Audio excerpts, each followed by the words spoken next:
Hey, what's up, everybody? It's your girl Keisha J. Kelly here with Black College Experience. Listen, you know I had to do it. I do what I do when I do what I do. So listen, this is my guy. Listen, it's baseball season. I tell everybody, all sports matter. So when it's that season, you got to roll with that season. It's baseball season. This past weekend, I got a chance to get out to cover some great SWAC baseball. SWAC baseball tournament was awesome. So shout out to the FAMU Rattlers for taking home the tournament championship. Listen, they're headed over to, I think it's the Florida Regional. So big shouts out to the Rattlers. Good luck. Do what you do. Bring it back home to the SWAC. But listen, we're not talking about that. We're about to talk to my guy, the Prez. I'm feeling real presidential around here, and I'm pretty sure he's feeling real presidential around here. And I'm excited about this interview. Listen, Reggie Hollins. I'm going to say Mr. Tuskegee, president, whatever y'all want to call him. But we do have the president of MBP, Minority Prospects Baseball, or Baseball Prospects. I'm sorry, I said that backwards. And he's coming on, and he's going to tell you what's going on this weekend because they have a major event going on. It's a 2-day event. They got all kind of stuff. But I'm going to stop rambling. I'm going to bring my boy on so he can tell you what's going on this weekend.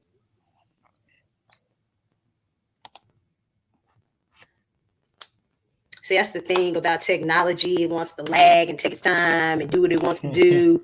It's looking at them. It's saying, bring them on. And then it's taking its time.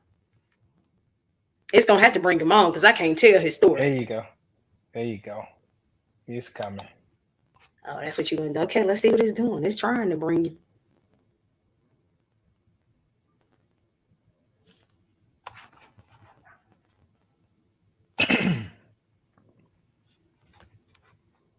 Well,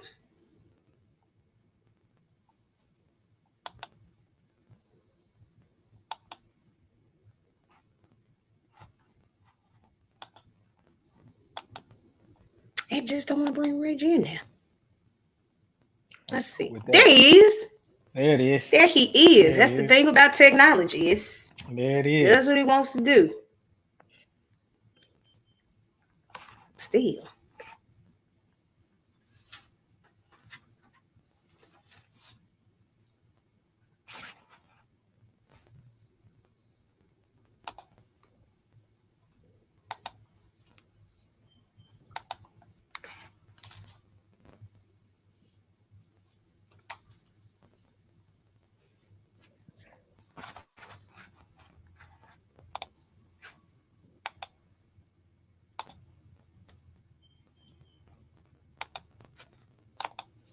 Why is it doing this to us?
There you go.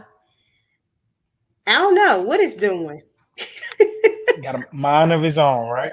I was like, it just froze up, and it was just like the whole It's all right. broadcast. I'm like, okay, streaming, what you doing? I ain't gonna prolong it before it freeze up and do something else There again. you go. There we go. Nah, you good. Look, it's technology. It happens. What did we Just just say? Some gonna always happen. yeah, It yeah, had to happen. But anyway, yeah. back to what I said. Well, listen, we got President Reggie Hollins here. Listen, this is a 2010 graduate of Tuskegee University. Listen, he's the That's right. man. That's a Tuskegee man. So take us back. Let's go back. Let's go back to your time of playing at Tuskegee. Yeah, for sure. Tell us about your playing time when you played ball for Tuskegee. Yeah, well, I was recruited out of Benjamin E. Mays High School, which is an Atlanta public school. That's a big deal for me because I mentor so many kids coming out of the city, and I was recruited to Tuskegee as a two-way position guy and a pitcher. So, I came in 2006 and had a really good season, started all 4 years, was really balanced at both positions. Was the starting shortstop and the ace, that doesn't happen too much because of the design of the game. So that was a unique situation that I was put in, but I weathered the storm and did whatever my team needed for me. But my playing career there was excellent. I had a chance to then transition to coaching. So right off the field, which was another major adjustment. But my playing time there, man, when you talk about overcoming challenges and meeting, the student athletes that play next to you that are still your friends to this day, Tuskegee's baseball program was just that for me. So my experience there on the field and off the field was amazing as a student athlete. Now take a moment. Don't be bashful. Take a minute to Hmm. brag on yourself. Any Okay. any championships, accolades, or anything while you played for Tuskegee? No championships, and that's what we work hard for daily. But I did have some personal accomplishments. I led the country in a couple of statistical categories, all conference awards each year. I was up for nominees for regional awards, and then I got a really good um, reward, probably better than any championship could have been in the Hall of Fame. I was inducted into the Hall of Fame a year ago now, and it an amazing feeling. I never thought about the Hall of Fame. I never thought about self accolades because I was the ultimate team player. I always wanted to make those around me better. But when my name was called for this past Hall of Fame class of 2022, I couldn't believe it. It was a little surreal, because I'm a workaholic, so I get lost in the work. Yeah. And kind of when you get a chance to step out and see what you've accomplished, and kind of really think back, it's like, oh man, this is an amazing feeling. So those are some major accomplishments for me at Tuskegee on the coaching side. I was runner up twice, which most people don't talk about runner ups, but when it comes to Tuskegee University and how we built that baseball program and restructured it back to its glory days, runner up was pretty impressive with the situations and resources that we had. So we were consecutive year runner up in 13 and 14, and then cut it close, some other years. So it, I can't complain. Not one complaint at all from player to coach to a full-time alum. I'm just ecstatic. Anytime you talk about Mother Tuskegee, I'm gonna rock for, just as you rock for Southern. We gonna rock for Skegee, and Skegee knows, we're gonna always put on for Skegee. Now y'all notice how when I told him to talk about it, he was just gonna gloss over. He was gonna gloss over this Hall of Fame. He wasn't gonna even talk about that. So you can see the humbleness behind the person. You Hmm. made a good point. I get lost in the work. That's Yep. that's one of the things. You Yep. get lost in the work. And even though you have the title, you have the accolades, you've done the work, you've seen the things that happen, you have continuously gotten lost in the work. So I'll back it For up sure. here. Why Tuskegee? Why HBCU? Why Yeah. not another school?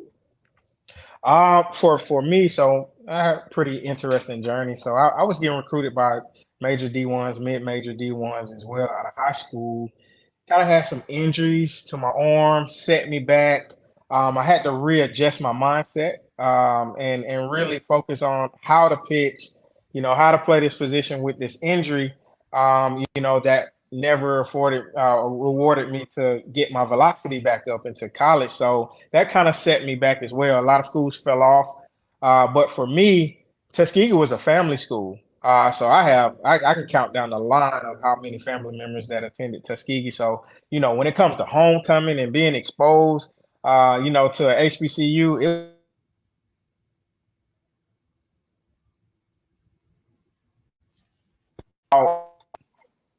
it did you lose me there?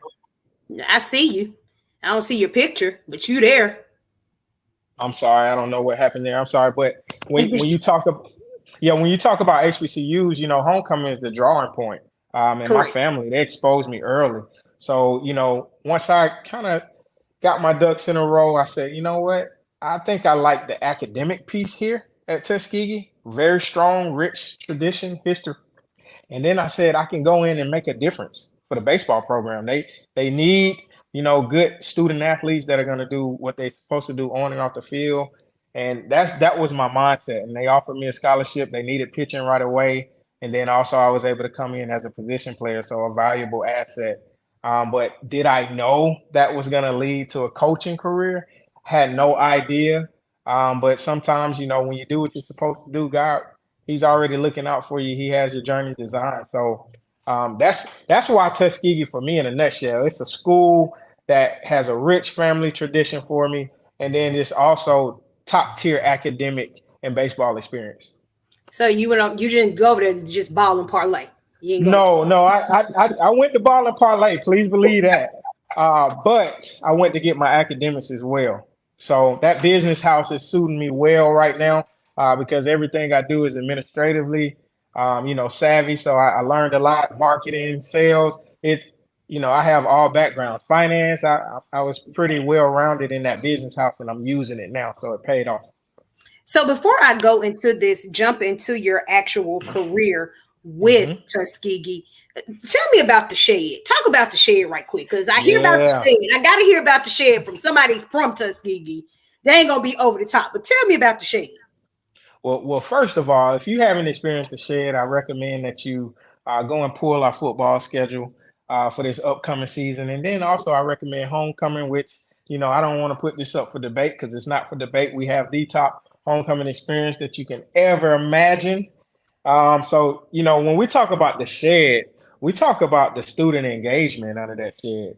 That shed is really one of our major recruiters for the institution and our athletic department. You anything that you can think of that students embody under there. We have chants, signs, different things, traditions that are passed down under that shed. Um, you know, any and everything goes under the shed. It's a hostile environment. So, for a little education, back in the day, a tradition was started. Students would pile in at 9 a.m. in the morning, right? So you get there at 9 a.m. Game didn't start at 1 o'clock. All right, Mhm. so we're talking about a rich tradition of getting there to get your seat so that you're not sitting in the sun. That's how it Mhm. originated. So most students pile in under there so that they're not in the sun at game time. But from 9 a.m. to game time, it's nothing but chants, camaraderie, good time, good networking, and great college experiences being built under that shed. And then once that visiting team and crowd arrives, they're gonna get a whiff of it. Because that band's coming down the hill very soon, and they're gonna sit right in the middle, and it's over with. Well, thank you for the explanation of it. I hear about the Absolutely. shed. Yeah, you, And you I you have mean, to it come looks so experience nice, it. it's so lit. Yeah, but Yeah, it's unmatched.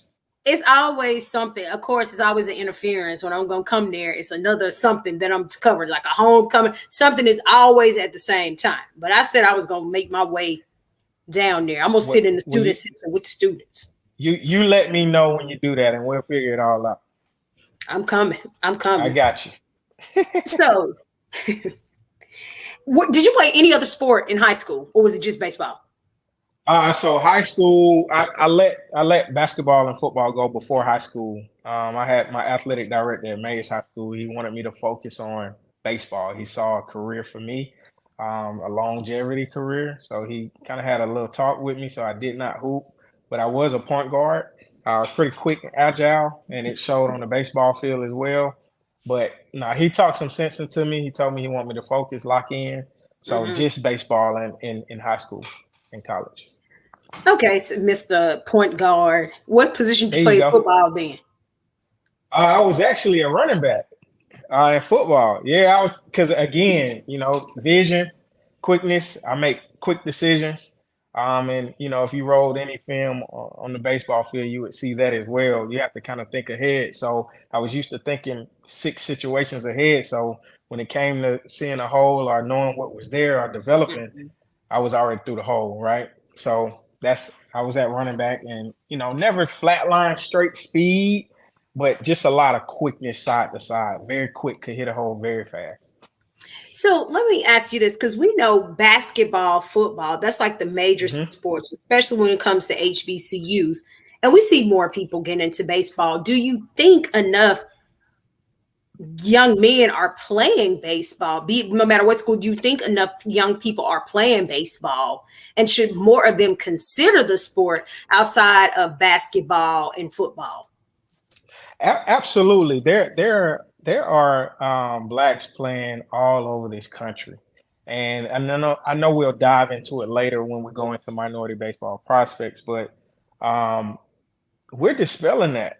I don't like the notion that blacks aren't playing. Yes, they are.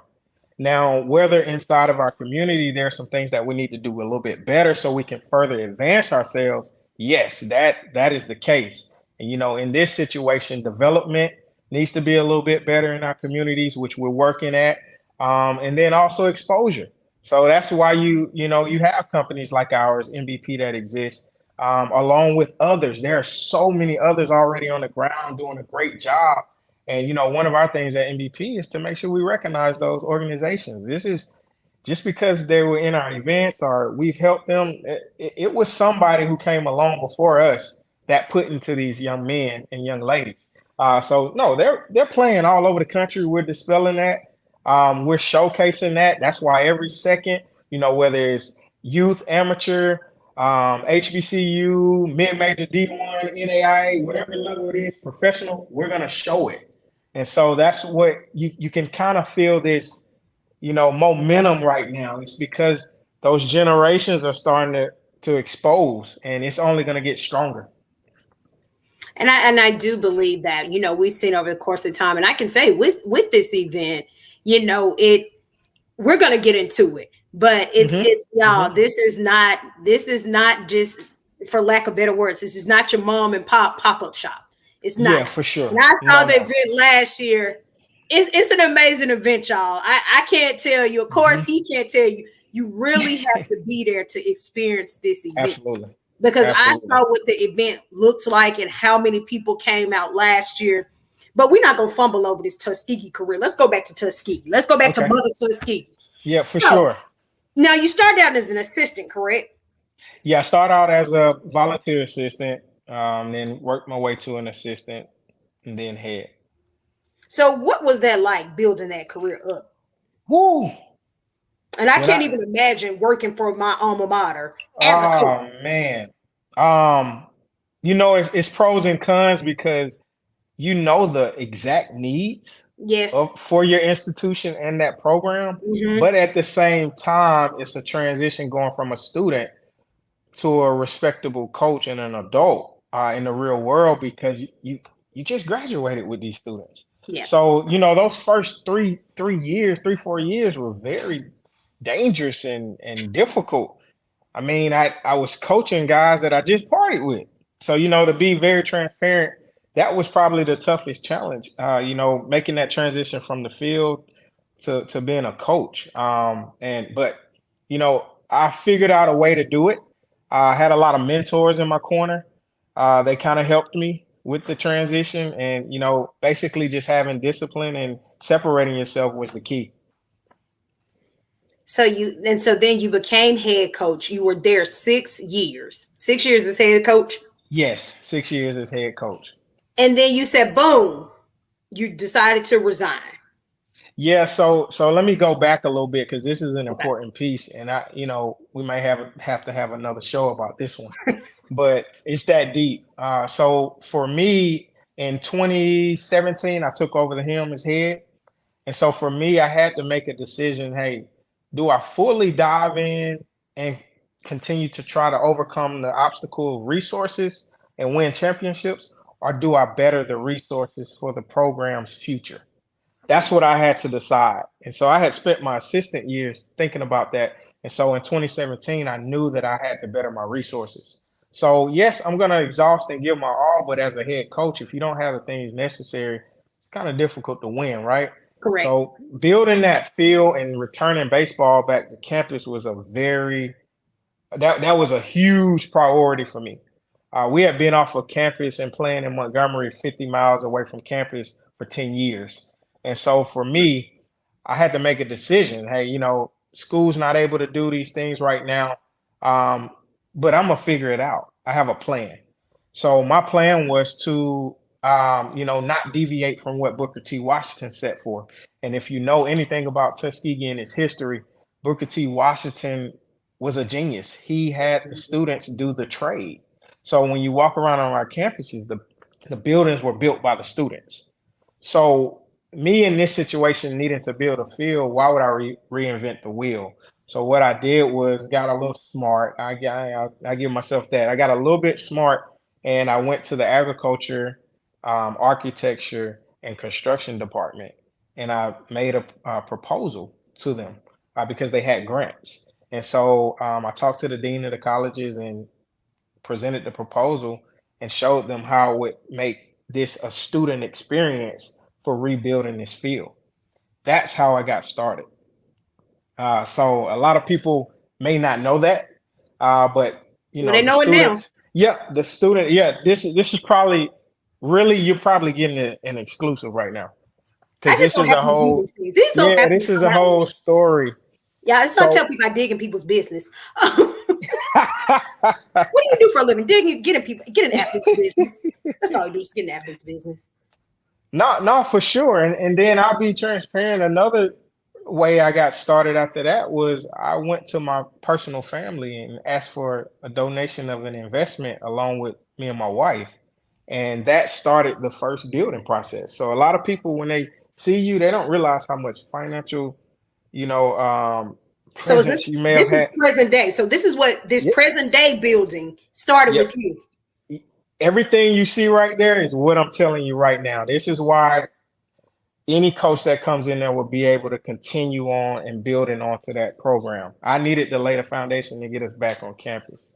So my family trusted me because a lot of times, my family helped me rebuild the cages and the initial new fencing. Mm-hmm. So I tore down all of the fencing, tore down the whole cages, and I restructured it, right?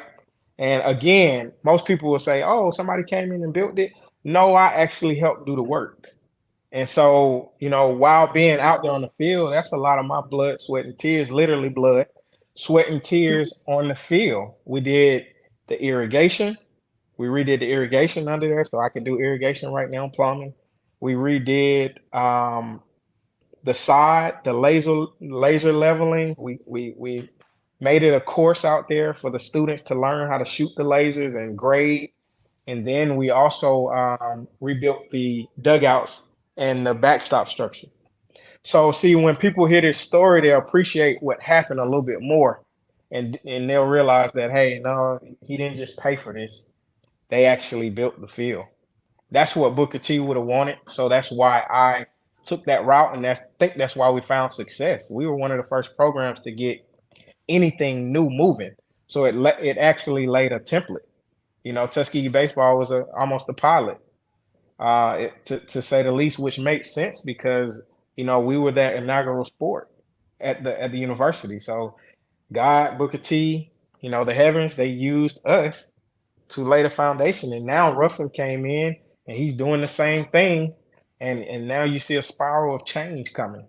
So I would love to say that we had a lot to do. My players, the families that supported, the donors had a lot to do with what's moving in athletics right now in Tuskegee.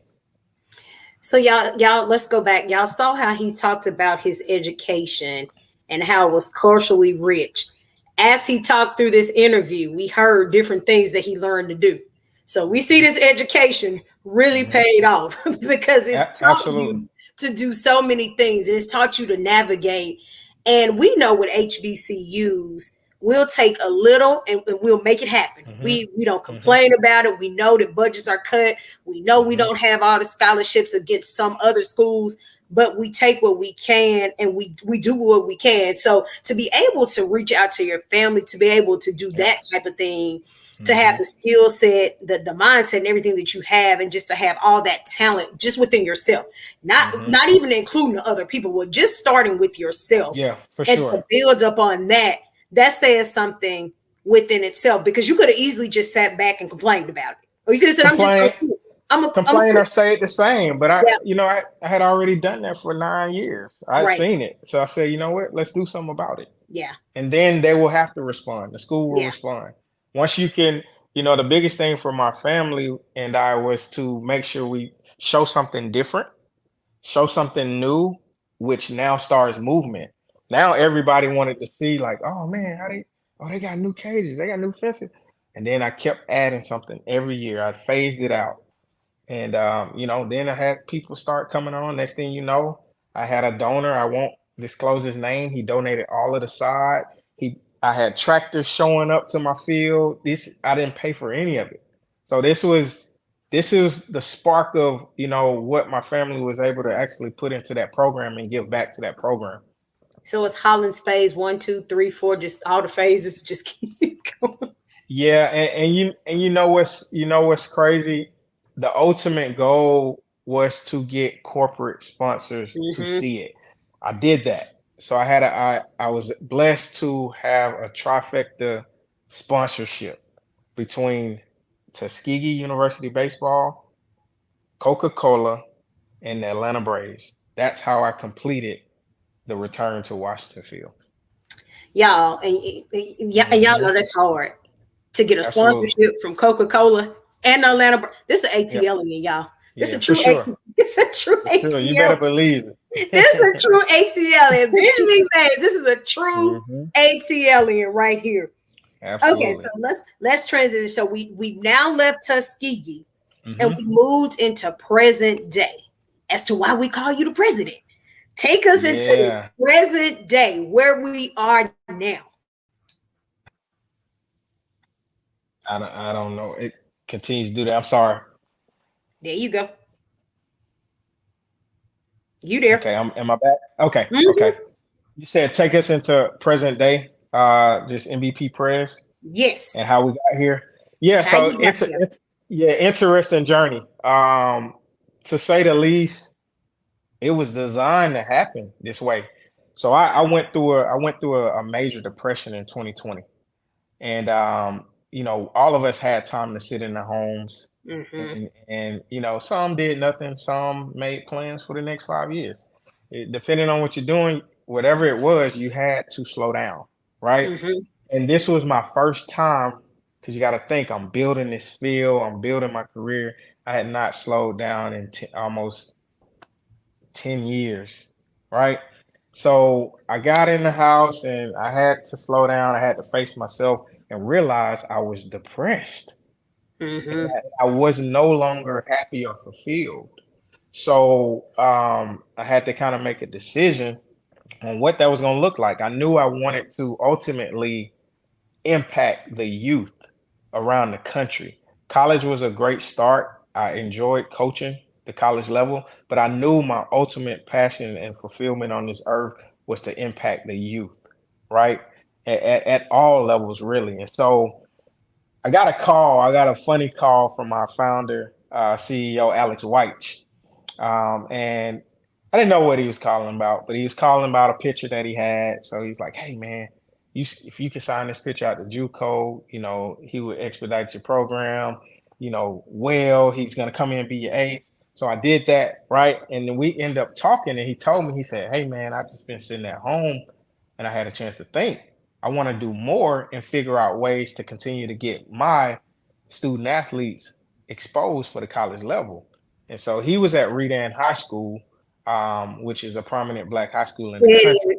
Listen, and it's baseball central. Absolutely. They Baseball. put It's out, a couple of guys from Southern that I know went to there you Redan. go. So no matter what level they put them out at, whether they draft picks, Yeah. top D1 picks, mid-major, HBCU, they're going to be very competitive and ready to go. So that says a lot about the program and the job he did as well when he took over to him. But, you know, back to the story, he kind of told me that he wanted to figure out how to get them exposed. So he said, what better way than social media? So our company was built off of social media. So he asked me, he said, hey, man, I'm going to do this All-American game in Mobile. I know it's the heart of COVID, but I'm going to invite the best guys out and then also mirror the best guys with some of the prospects that are getting overlooked so that they can get a better look, right? That's what he did. And next thing you know, so for me, I had already eyed what he was doing. So he had already done it. So I asked him, I said, man, I see you're affiliated with this organization. You know, could you get me to, is it yours? Could you get me to the owner or what, you know, what's the deal? And I said, I want to give a donation to something outside of Tuskegee. And so that's what I did. You know, asked him about giving a donation, but he blew me off. He blew me off, Keisha. So it threw me for a loop. He was just like, I talked to the owner. They're not accepting donations right now. I said, who is not accepting donations? Always accepting money. Is the owner billion trillionaire? You know, let me know. So, you know, I said, okay, cool. So he ended up calling back 2 days later and he said, man, all right, let me shoot you straight. I'm the owner. This is the company I was talking about. He said, this is the company, this is what I was telling you about. I said, oh man, you got a full-blown thing. This is beautiful. This looks like what I'm designed to do. This is everything I was thinking of. And so he said, yeah, that's why I didn't take your money, because I didn't want to take your donation. I wanted you to help me come build a company from ground up. Come be my president. And I was just like, what? And I knew going through this depression, I'm going to back up, going through this depression, I was figuring out some things. I kept seeing an angel number 911, and that means new beginnings, new transitions. So I knew something was coming, and my time at Tuskegee was coming to an end. So this was the reveal. And I told God, show it to me. If this is for me, show it to me. So I told him, I said, all right, let me see if my wife buys into this. And I said, let me do it behind the curtains for a year. This is going to be my last year if I feel comfortable about it, right? So I coached at Tuskegee and ran minority baseball prospects. Nobody knows that. But I never showed my face to respect the Tuskegee, you know, on anything minority baseball prospects. I just helped with all of the administration and the building of the company. And then, you know, once I went through that year cycle, you know, he was just like, hey, do you think we can put on an HBCU event? I know that's your space. You tell me about it. I'm thinking about putting on an all-star game. I said, man, it's necessary. I said, our guys have nothing to celebrate postseason. I said, you know, we get an automatic bid if we win the conference. I said, but majority of these guys have great seasons and they just have to end them. I said, we should celebrate them. So cool. I said, hey, you know, what do you have in mind? We bounced it off of each other. Next thing you know, Keisha, we placed it at the Hoover Met. We were just like, hey, this would be cool if we have it there a week after SEC, right? You know, put those guys on the same stage as these big shots and show them how much we love them and appreciate them. That's why this event that we talk about was generated, to love and appreciate our prospects, our student athletes, and our HBCU programs. And it was a big deal for us not to just do Division I, because even though Division I's are not getting everything that they should have, they get a little bit more exposure than the other schools. You know, right. NAIAs, the JUCOs, the D2s, they get a little bit more exposure.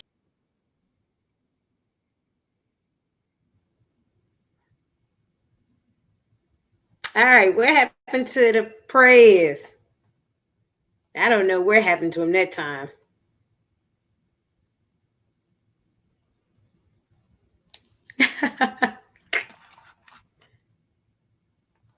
All right, Hollins, we see you. I don't know where you went though. Nah, the story was getting too good. Now he would. You see me? Hey,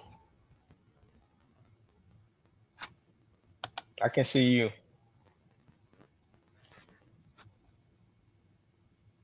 Are we there? you there? Yeah, I'm here. I see you, but I don't hear you. Can you hear me now? I don't hear you. I don't know. What about now? Hmm.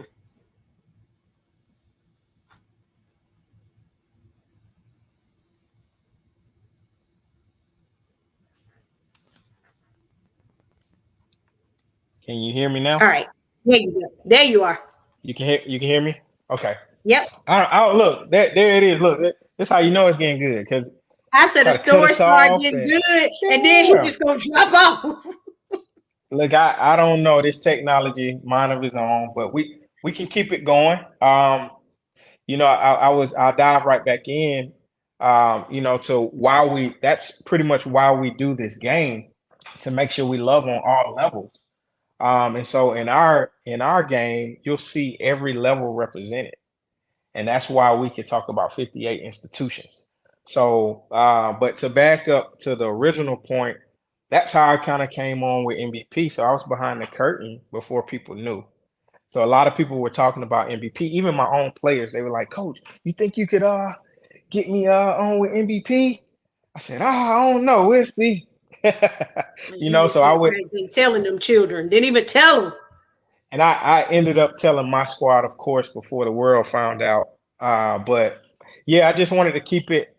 I wanted to, work from the background and serve my time, and help Alex fulfill all of his dreams and the goals, and then integrate some of my goals into the company as well.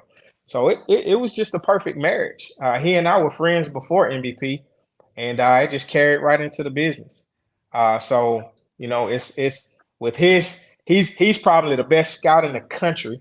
So with his ability, his eye to see talent, and then my ability to, foster relationships and, kind of take care of the company, it works perfectly. And then we have a team up under us that's unreal that works. Those our staff works so hard, and this is why you get a chance to see the product that you got to see last year at Truist Park, because of our staff. So it was just organic.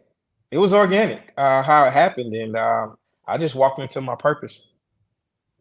What school did Alex go to? Alex started off at Albany State, right? So there's Okay. his HBCU affiliation. He was Okay. actually the player of the year, rookie player of the year, his first year, and then he transferred to a JUCO, and then he transferred to a higher Division II 4 year. Okay. Mhm. So in this space, did you ever think before going into this, because this is administrative side, this is all Mhm. business, did you ever think about playing pro baseball? Yeah, so I had a ton of workouts out of college, but none ever went the longevity way to a contract. So that's when I decided, that I would come back and coach because I was actually offered the assistant coaching position as a senior during my season by Alvin Jackson, who was the AD at the time.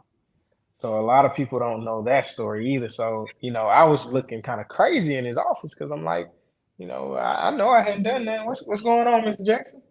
And he said, "Are you gonna graduate, son?" I said, "Yes, sir. I finish in the spring." And I said, "Well, I'm asking you that because I want you to be my next assistant coach here, and I eventually want you to take over the program. Your work your leadership on the field, the way you lead your team, and it's a lot of eyes watching you, right?" So I'm like, "What? I never thought about coaching." I said, "Well, all due respect, Mr. Jackson, if I could go and chase my pro career and then get back to you if it's still available, I would love to." And so that's how we, kind of got into the coaching realm when I came back after trying pro ball. But no, I was never a pro, which makes this story even better. Alex was never a pro, which makes this story even better. But we're producing pros. Correct. So, when you're in your passion, you're in your purpose, it doesn't matter what title you have next to it. God's gonna make sure you do what you're supposed to do, and that's what we do. We're changing the world for the minority baseball community and just baseball in general. And we're pushing, college athletes, we're pushing pro athletes, and then beyond, we're pushing front office people. We're able to hire interns internally into our company. So when you talk about a full landscape of what we're changing, it's unreal. And I had to step back because my family, they didn't really understand what I do because they're like, so you don't coach no more? I'm like, yeah, I'm so used to me coaching. I said, no, I won't have a season or games. I said, we put on exposure events and developmental events. I said, for kids around the country. They're like, oh, okay. I still don't get it. So I say, hey, I'm gonna use this example. If you walk into Coca-Cola today, the corporate office, and you ask for the president, that's me.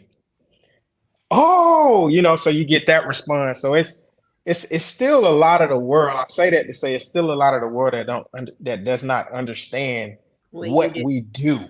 Hmm. And they, like you say, this is not a mom and pop, so you don't really see it until you show up to the event. You're like, Hmm. oh, these boys for real, you know. So that's the piece about that. But I'm just blessed to be in this position, and for it to organically happen, it's amazing. Y'all, it really does. I don't want to say it scares me, but it gives me chills. Like when we can just get engrossed and get lost in the HBCU thing. Like we can just Hmm. get lost in those Hmm. moments, and we know it's passion. We know that it is literally what we want to do every single day of our life. It's like if I could Hmm. just literally just live in that moment with HBCU athletes every single day, that's what I would do. For you, it's okay. We're taking the step. And I always say, if you're not helping somebody else, what are you really doing? You're not Yeah, really for doing sure, anything. Because for if it's sure. all about you and it's not about helping the next person, you're really not doing anything. And so you said, I always want to have a bigger impact. I wanted to help the Hmm. community. You talk about Hmm. community outreach. Then you Hmm. dive even bigger and deeper and you say, Yeah. we are able to hire interns. So just think about Yes. the opportunities that I'm 42, going towards Yeah, for 43. sure. For So sure. it's opportunities that people have now that I know I didn't have. It's doors Absolutely. opening for students that I know I didn't have open. And there's so many different things, showcases and Hmm. symposiums, so many things that is happening now. And you're just like, okay, they have all of these opportunities that are sponsored Hmm. to them that we know that we didn't have, me in particular, because I'm older. And it's like, I know these opportunities weren't here 20 something years ago. So now we have more exposure, more showcases, Hmm. ways for these guys to get out, and even bigger to see, we'll call it what it is, to see black men in Yeah, this for sure. position getting the partnerships and the sponsorships that y'all get. Like it wasn't heard of 20, 25 years ago. Yeah. It No, not wasn't. even. Not even. So to see, I'm just gonna be real. If I see somebody and they be like, oh yeah, I'm like, oh yeah, he went to Tuskegee and he forming this and this. I'm gonna brag on something like that because Yeah, for it's sure. I not appreciate a that. normal. Yeah, I'm gonna brag on my HBCU brothers and sisters when Hmm. they doing stuff like that because it's not a normal. And even if Alex transferred out, he started at a black school. He started at That's right. HBCU. Yep. So you We still played against each other. HBCU. Yeah. We played against. That's what the crazy part. We played against each other. So exactly. So I still look at him as the same way, and it's still you have the exposure. So let's go into what's going on this weekend. Tell us what's going on this weekend. Oh yeah, we can dive fully into that. So biggest HBCU baseball and softball event known to man. That's what's going on. Um, What about we known to woman? have known to man and woman. How about that one? Come I on, don't want to get ate everybody. up on here. Yeah, I don't want to get ate up on here. So yeah, known to man and woman. But we'll start with a slate that the players are coming in Thursday. We'll kick off with a beautiful HBCU Career Symposium. And so we have a panelist, 9 panelists, ranging from baseball experience scouts, front office representatives. We'll have politicians that will be on. We'll have corporate representation from Google. We'll have representation from Coca-Cola. We'll have representation from Dick's Sporting Goods, just to name a few. And also we'll have, I'm excited about this, but we'll have the vice president of Slutty Vegan, Joy Alexander, on. So I'm excited about the partnership that we have with them. So you talk about these all-stars being able to pick the brains of, career professionals, where they're trying to go. It doesn't get any better than that. That's how we're going to start it off Thursday night. And then Friday, we'll go into a pro combine, which is the first ever for us in this event. It was very important for us we're already well connected with the scouts that hover around our, All-American prospects that are in the draft, that will be in that draft pool. So we just kind of fostered that relationship to get them to come over and see our HBCU guys. That was another reason that we wanted to do a melting pot and all-star game, because, we're tired of hearing that, hey, I don't know, man, they're playing enough competition for us to come and look at them, and having to snatch you up, when you're coming to look at Auburn. I'm just having to try to get you to come down and play some odds on my kid. So we say, you know what, let's just bring the best of the best together, put them in one location, and make these scouts come. Put the pressure on them. And that's what we've done. We've put the pressure on the scouts to come see our kids perform at a high level. So we'll start off with a pro combine. That way they can get the metrics, scouting reports, everything that they need before the game setting.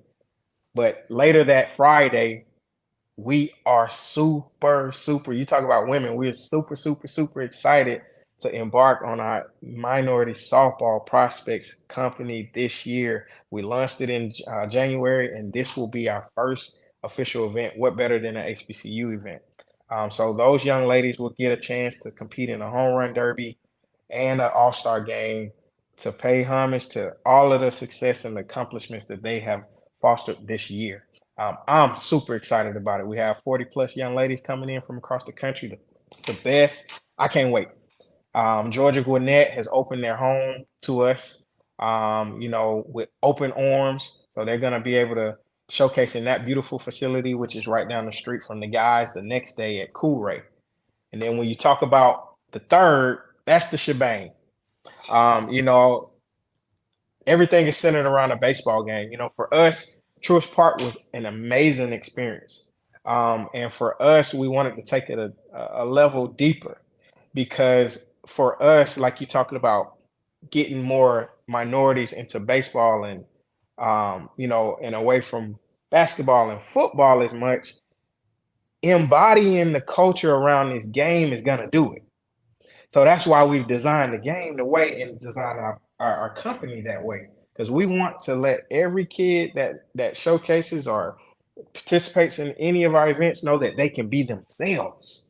You do not have to change in this game. And a lot of times that's what is pushed out. So we wanted to bring the homecoming culture around this game. So we're going to start off with a kids clinic from 12 to 2. Last year we had about 700 kids that came out, learned from our professionals and our staff and our all-stars. So, we'll bring in a couple of ex-professional players that'll get to mentor these kids for those 3 hours. Then we'll go into the homecoming tailgate. So when you talk about a tailgate, you need food, you need, your alcoholic beverages, your soft drinks, I go on and say it, ain't no secret. You need your vendors so you can, purchase and support your Black businesses. And then you need, a stage, so somebody can burn that stage down with performances. So we got performances, a live band. We got a 14-piece band coming. John Boy and the surround sound, amazing band. I think the crowd is going to absolutely enjoy them. Then we have a live DJ on hand. So we wanted to make sure that we bring in a melting pot of our culture and our HBCU traditions around baseball, because what happened last year is we had fans who said, man, I forgot I was at a baseball game. This is so much fun. We're like, no, baseball is fun too. And the way we play the game is a little bit different. So it's exciting, right? So that's what we wanted to do. So we're gonna kick it off with that homecoming tailgate, and we're gonna take you into the stadium. And this is gonna be the unique point. We're gonna hit you with a home run derby. Most times the home run derby is its own event. We wanted to put it in front of the game. Is specifically designed that way so that we can capture the attention and now get you excited because no matter what, Keisha, whether you like baseball or not, you know what a home run is, correct? Correct. Everybody. So that's how we wanted to start it off to get it ignited with the long ball. And that's what we're going to do. And then we'll kick into our 2023 third annual MBP HBCU All-Star Game and love on our guys. I'm excited this year because we're talking about the team being named after the Hawk, Andre Dawson, and Ralph Gar. You know, we have to find ways to pay homage to what came before us. So this is all by design, you know, from our company. So it's a way to do this thing, right? So you pay that homage and pass it to the next generation. That's what we wanted to do. And then we'll have, you know, guest coaches. You know, we'll have some Marquise Grissom back, Luke Collier, Marvin Freeman, Lenny Webster. Those are big league names. And then we have a few surprises that'll pop in. So that's what you got to look for. You talking about a full festival day. We don't want you to come out there just for the game. We want to bring you out there for a full festival day, just as you would go downtown to Centennial Park or anything, right? We want to bring you all out. And then it doesn't get any better than the price. We're talking $25 for that entire experience. $25. What's $25? You know, we try to keep the cost effective for our community, so it's no excuses. We don't want to hear. We want to make sure it's cost efficient for you to have a good time and learn a little bit more about the sport of baseball. Now, tell us, where can they find those tickets? Yeah, if you log on to www.minoritybaseball.com, you will run into the link that will take you to the ticket link. So we have a All-Star Game Central that will pop up on minoritybaseball.com. If you choose to buy at the gate, they will be available at the ticket booth as well. But please have a game ticket to get into the homecoming tailgate. And for media, for people like me, where can I find media credentials? You already on my list. I ain't know. Look, y'all see how he fade out? I asked a question, he fade out. See how I do? See how my boy do? I got you. You're already on the list. So no worries for that. You know, we want as much media coverage for these kids as possible. I had one kid, I think it was John Garcia. He was drafted last year from out of Grambling. He was a catcher. Correct. He said, "Coach, I've never seen this much media in my life." I said, "Well, son, we're getting you ready for the next level. That's what it's like."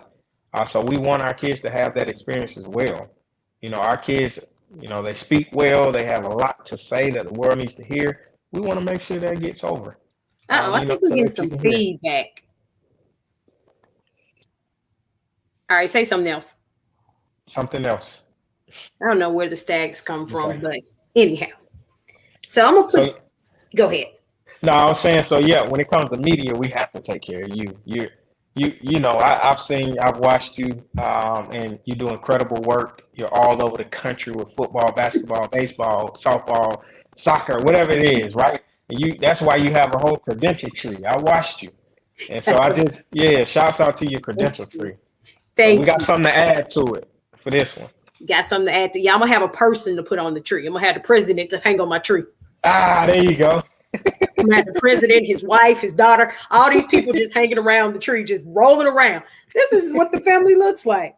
For sure. So now we'll put you on the hot seat right quick. Always. Wait a minute. Before I put you on the hot seat, let's go back because you serve on a couple of boards, a couple of committees. Talk about those boards and committees because I looked at all of that too. I said, this man is doing a lot of stuff that I can barely keep up with. Talk about some of those committees before I put you on the hot seat and get you up out of here. Yeah, I like to keep it on the wrap, so I don't like people to know my hands on as much all as right, it is. So we can gloss over that and we can go. I'll tell you because it's important. I don't want to do short change those organizations, but I serve on the board for the Alabama Coaches Association, which is headed by our executive director, Barry Dean. That association is statewide. And, we put together ideas to make sure that, these coaches and programs in Alabama and the neighboring states have what they need to be successful. So love serving on that. I'm that key minority on that board, and especially with what we're doing today, I'm able to bring a lot. My experience from Tuskegee, and then also I serve on the ethics committee for the ABCA. That's the National Baseball American Baseball Association Convention Association. So I serve on that ethics committee, which I'm very grateful for because it leads me into some doors to really push change. Well, now let me take you over to the hot seat. It ain't really Okay. hot. It's all right. I'm ready for you. It's just a few questions. Just a few questions. All right, you ready? I'm You ready. don't have time to think about it. You just got to answer whatever comes to your head first. Okay, let's do it. All right. Any other school besides Tuskegee? If you go to any other school, coach at any other school, where would it be and why? Whoo, FAMU. I had a love for the 100, the band. I'm not even a musician, but they would come to the Atlanta Classic here with the 100 Black Men. Oh, FYI, who are partners of this HBCU All-Star game. So that's a full circle moment for me because that's exactly why I gave you that FAMU answer. They did a wonderful job with that event for years. And I was exposed to FAMU through that event every year right here in my backyard. So, yeah, I would have to say FAM.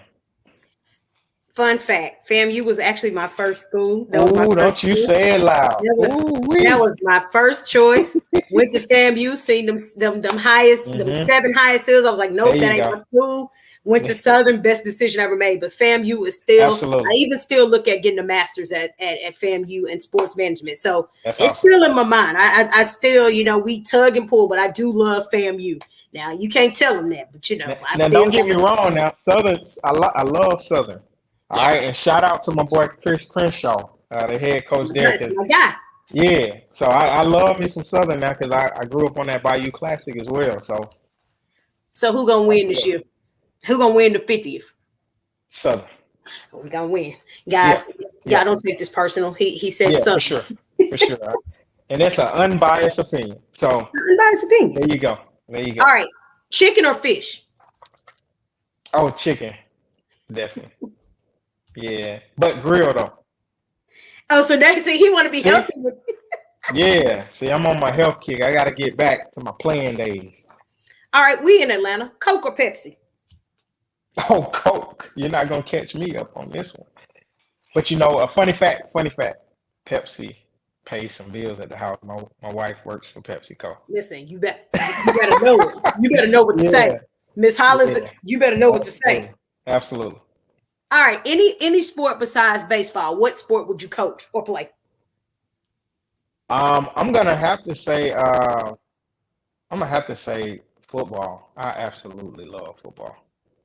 Okay. I was always I enjoyed the contact, but I knew it wasn't the best for me with my career in baseball. But yeah, I just love the X's and O's, the schemes. I'm a huge fantasy football guy, so football would be it, easy. So is the Falcons your team? Yes. Good and the bad. Oh, we coming though. We coming. They always think that every year they coming. Nah, it's different. Saints. It's different. This is different. We're gonna be okay. Sure, coach. Sure. Beach or cruise? Oh, give me the beach all day. I like to be on the wayside of the land and relaxing and chilling and having a sip of something and out the way. That's where I get my quiet time, on the beach. So beach. All right. Summer or winter? Summer, easy. Yeah. Why? Because I can go to the beach and get your thinking on. There you go. What's your favorite genre of music? My favorite, I would say R&B. I just like to chill. Sometimes, I love hip hop. I love gospel, but I like cool vibes. So R&B, jazz would probably be it. So who's your favorite artist? My favorite artist, I would have to go with the group Boys the Men. Yeah, for sure. And then a second close, Drew Hill. So that's me. I'll take that. I'll Yeah, take that. yeah, for sure. Dream job. If you could do any other job besides baseball, what would you do? Dream job. It's hard to top this one. Okay, It's gonna dream be job. hard. Yeah. Any other job besides baseball, I got a good one for you. I would probably be in someone's studio. I love broadcasting and production, so I would be behind the camera. I thought you was gonna say somewhere Yeah. laying beats or I would say no. I would No, say no, rapping no. or something. Nah, singing would be a strong second. You know what I'm saying? I do a little bit of that. Nobody knows that, and we'll keep it that way. They know now. Well, We know well, now. they hadn't heard me, so All right. All right. Last but not least, rep okay. your HBCU. It's only one way to do it. TU, I respond to myself. We got to you got to get that together if you come to the shed, though. I gotta get it together, so I gotta say it too. Yeah, and I'm gonna make you an honorary Tuskegee alum for Okay. a hot second. Teach you Okay. some of the chants, and we'll get Okay. you'll fit right in. Well, I'm excited. I'm excited that I'm supposed to be honorary. I'm gonna get to come up there. I ain't gonna say nothing out the way because then they might jump me and beat me up because they know I ain't you. I ain't trying to get beat up. I got a Tuskegee t-shirt out there that somebody sent me, so I'm gonna wear my No, t-shirt. I'm gonna call Coach Ruffin and see if we can get you some media credentials for you to add to your tree. He know. Coach Ruffin. No, I do. I give Coach Ruffin a hard time from the time he was at Miles. There you go. There you go then. I remember when he first went in. There you go then. Well, you know what? I truly appreciate you for joining Absolutely. me. I truly do, man. This has been. I'm going back to listen to this interview because you talking about this field, these batting cages, this side, it really got me because I'm like, this is stuff that we truly didn't know. Yeah, for sure. This is stuff that we would just assume. And I'll say we, I'm just saying as a general, as a whole, Mhm. but Mhm. hearing it, to actually hear it from the horse's mouth, to hear you actually say, this is where it started. And it's not a brag moment. It's just, Yeah. I'm being honest. I'm telling you where it started. I saw where we were. I saw it 9 or 10 years and I decided to do something about it. That's No right. need complaining about it. I'm gonna just do something about it. Mm-hmm. So just to hear it, like I said, I want to go back and listen to it again. For But sure. I truly appreciate you. I thank you so much for joining me for this interview. Of course, I will be on site this weekend. That's To right. get out all the trouble. Are y'all gonna have the what's it called out there? That mascot, is the panda? Swaggy. What They was talk about- Swaggy? I can't remember what that was. It So Swaggy is our company mascot. Swaggy represents the swag, the flash, and the flair that we bring to the game. so what animal was it? Was he? So he's not an animal; he's a person more so. That's right. Okay, I can Uh-huh. do a person. I don't like real mascots though. Like Yeah, mascots. Yeah, you got to get you some Swaggy gear. It's gonna be plenty of it out there on sale. Shout out to my creative director Tyrone White. Yeah, it's gonna be plenty out there for you. Y'all see it? It's just all kinds. I'm gonna wear my baseball jersey out there. I'm gonna get my Black College Experience jersey. Yeah, come on. When y'all see me, y'all gonna know it's me. Absolutely. it's Make sure me. you come camera ready. We're gonna have plenty of optics for you. I appreciate it, but thank you so much. I will be in contact with you, of course, before Friday again. Absolutely. But no, thank you for having me on, and thank you for all that Absolutely. you do when it comes to covering, Thank you. HBCU and Black Thank college you. sports. And thank you for everything that y'all doing. I saw Alex on Sunday, and he said, "No, he already back in Montgomery." Yeah, I moved. Look, I was there for a second, but That's what he said. And then he said, "Oh, that's your guy." I said, "Yeah, I'm interviewing him too." So he said, "Oh yeah, that's your guy, huh? That's your guy." I said, "That's my guy. That's my guy." Yeah. But No, again, for sure. thank you so much. I'll see you on Saturday because I'll be out on Saturday. Absolutely. We'll see you, and until then, go ski. Go Jags. Good night. All right, have a good one. You too.